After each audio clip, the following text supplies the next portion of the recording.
这边有个事儿处理一下，我一会儿打给你。你说，你凭什么背地里调查我的代理人？你说话！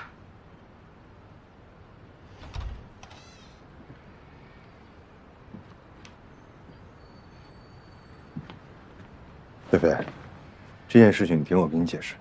你跟我解释，这件事你也知道。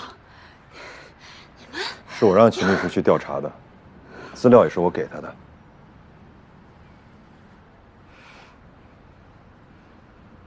秦师，我早就知道你会为了一个案子不择手段，没想到你这么没有底线，你连陶俊辉你都要利用，你怎么那么卑鄙无耻呢你？啊！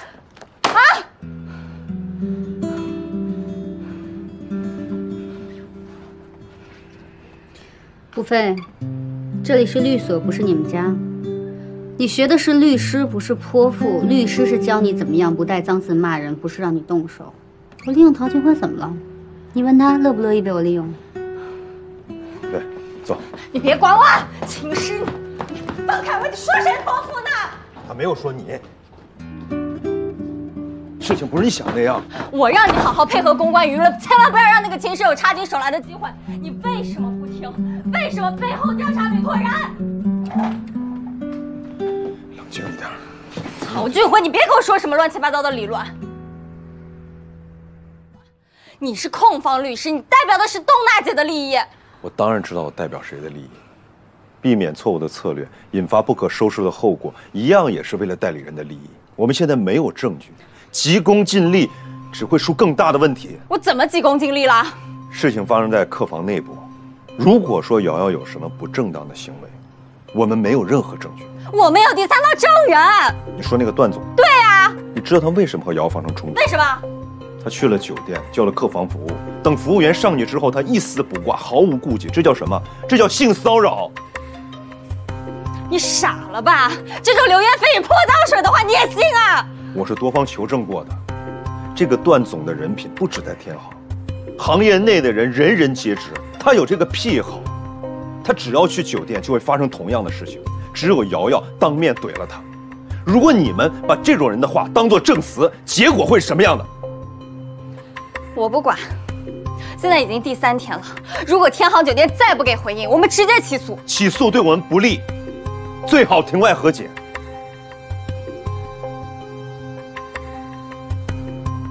我说了，我不接受任何形式的和解。之前老吴还跟我说，你们程宇辉是最好的律所，一定可以帮到我。之前说什么都好，现在居然跟我说要让我和解。面对社会的这种不公，你退一步就是对恶的纵容，还什么金牌律所？你不想帮我，你可以直说，外面有的是愿意帮我打官司的律师。东娜，你别激动，这个方案是我们内部商量之后觉得对你来说是最好的。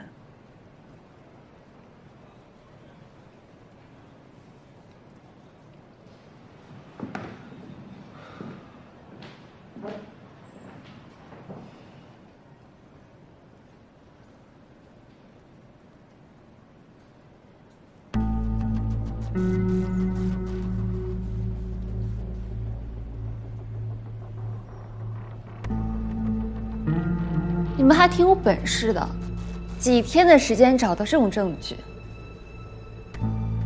你们到底是站在哪一边的？东娜姐，您是我们的委托人，我们当然是站在您这边的。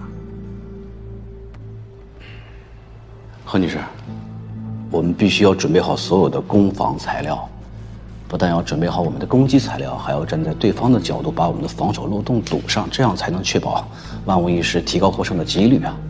是，视频的原始版本呢在酒店的手里。如果我们起诉酒店的话，酒店也会拿出这份证据。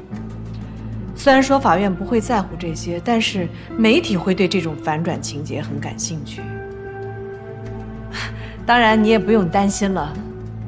你在酒店受伤，这是不争的事实，索赔肯定是没有问题。经过考量，觉得庭外和解是最可行的。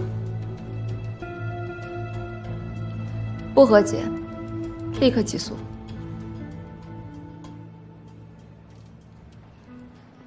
何女士，东娜姐，这样我跟我爸爸再商量一下，咱们改变一下公关策略。不改什么都不用改，一切按原计划走。就算是起诉，最终的结果也只是赔付你的医药费。我们花了这么长的时间和精力，关键是对于你个人的声誉有影响，这是最不利的。这官司不是我要打，是有人非要让我打的。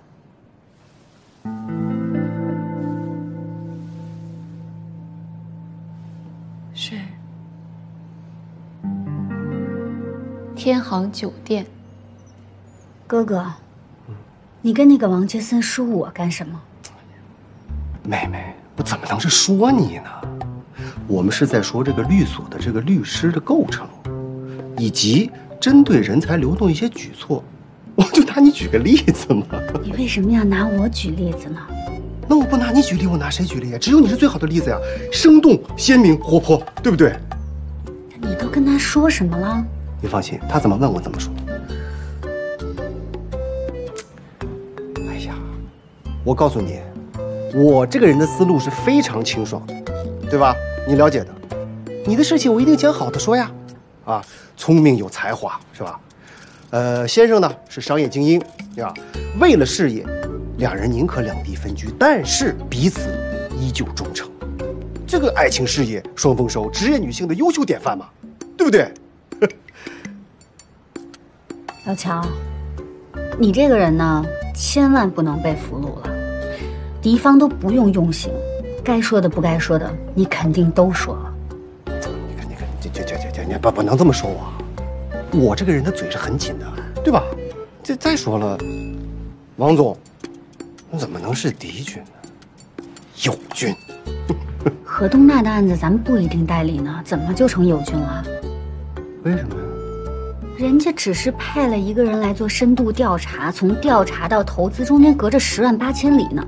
这案子咱们要做不好的话，人家老公还能继续给咱们投钱啊？那可不一定哦。哎呦，王总来了，快，请坐。哎呀，我记得秦律师当时跟我说，无论客户是受害人还是施害人，律师都会一视同仁，这是律师行业的本分。而作为我们投资人来说，考虑一个企业或者一个项目是否值得投资，唯一的衡量标准是它的盈利潜力和发展前景。而且据我所知，胡太太跟你们唐总好像聊得很开心，并没有任何不顺利的地方。所以我就不明白，秦律师为什么对这个案子这么没有信心啊？难道是知道一些什么事儿不方便说吗？不知道啊，这不是我的案子。这边请。唐总，留步吧。东娜，一切按照我们约定的方案继续，你就放心吧。吴非，替我送送东娜。